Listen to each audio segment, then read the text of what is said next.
This video is not intended to encourage or glorify any kind of drug use. The sole purpose of these videos is to educate you on the dangers of what these substances can do to you. Please do not do any of the acts mentioned in this video. I repeat, do not do any of the acts mentioned in this video.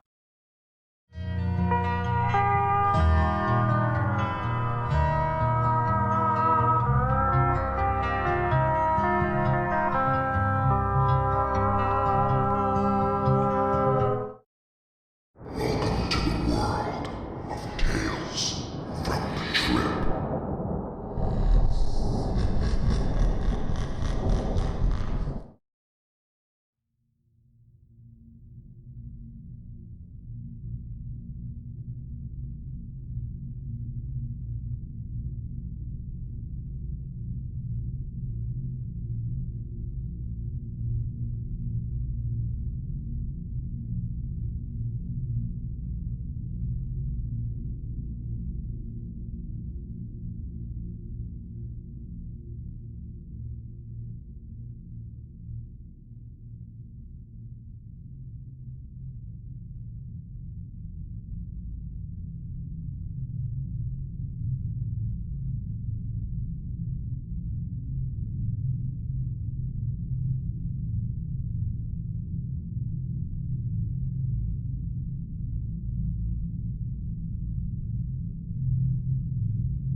I just recently did a podcast where I interviewed Sarah Laurel, who is the founder of Savage Sisters Recovery Organization in Philadelphia.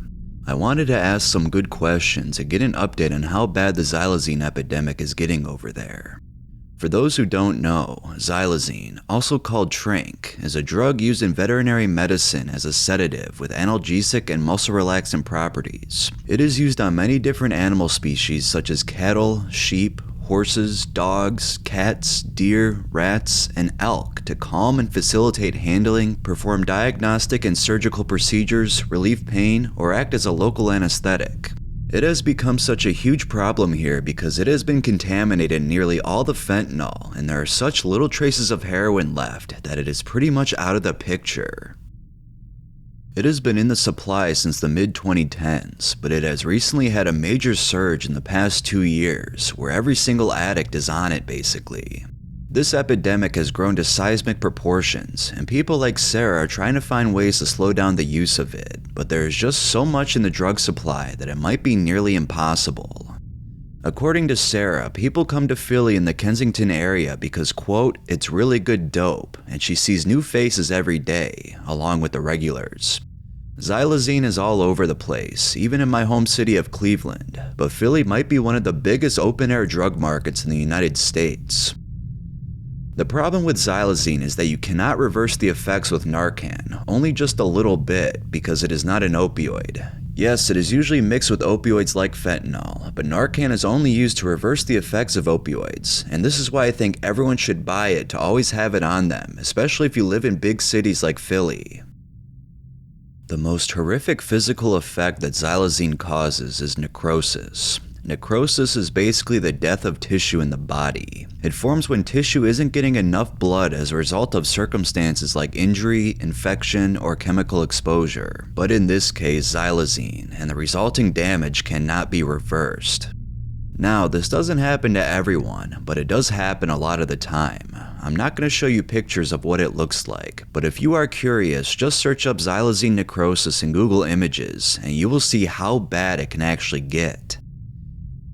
Necrosis is not the only side effect, but there are other ones, and definitely will be more to come because we have no idea what this drug does in the long term.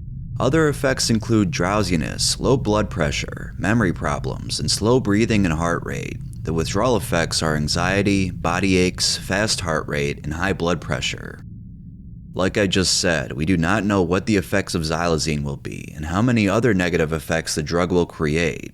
What makes this even worse is that there is a new drug on the market that Sarah Laurel has come across earlier in 2024. This drug is called Medetomidine. I want to go back to what you're saying. You said it's medetomidine. Medetomidine. Medetomidine. Okay, so can you like? That's the first time I've hearing about this. So this is actually brand news. I'm sure no one has heard this who's watching this right now. Can you like? Is there any info you can give on that? Because I really like to learn more about it. Because you said you talked about it briefly, but like if there's any information that's important, maybe people can look out for. Yeah, so it is an animal grade tranquilizer. It's very chemically similar to xylazine, and it does have like similar responses. So it causes a lot of lethargy, heavy sedation. So it's the issue that we're seeing with it is the things how it's not similar to xylazine. So the two things are psychosis and hallucinations, body tremors, muscle twitches, and it can turn your skin different colors. So people can appear to, not be breathing. So you have to kind of check on people more. They look like they're in distress. It is stronger than xylazine, and it has a longer duration within your body. Like a half-life? Yes. And what we've learned about xylazine is that xylazine cannot metabolize, the human body can't metabolize it. It literally metabolizes as another form of xylazine. We also learned that xylazine affects, and this is only through one mouse study. So it's not humans, it's one mouse study that was done by Dr. Dasgupta. And one of the most interesting things that they found was that, number one, xylazine can't metabolize. It metabolizes as another form of xylazine. And number two, it hits the kappa receptors. And there are millions of kappa receptors on your skin. So that may play a role. We do have to do much more testing on it. Back to the medetomidine, very similar, as I said, causes the vasoconstriction. So the wounds are still going to happen. It will slow the wound healing process, causes respiratory depression, dry mouth. It's not approved for human use. And so, yeah, that's medetomidine. Medetomidine. Okay, I might do a video on that after this. That's because I want people to know about that. That's crazy. Man, it's just you're working on one, you're working on xylazine, and then this thing comes out of nowhere, just like taking over again. And like, so with xylazine, you're still kind of seeing the effects. Like you still don't know what's gonna happen. Like you said, like we don't know the long-term effects. Like how, like what could be the long-term effects of this new thing? Like there could be something even way worse. Like, oh, is that what you're kind of scared of with this? Well, so when it comes to the medetomidine, my concern is the reaction that I'm seeing street side. So, we do drug checking. And so we send samples to a lab and we get these results. Before we even got the results back, we started seeing a change in some of the individuals on the street, screaming and scratching and clawing and going into a state of psychosis, thinking like that they were in the middle of the street and that like their legs were broken, not being able to move, like, crazy things like that. So there's this mental piece of it, the psychosis, the hallucinations.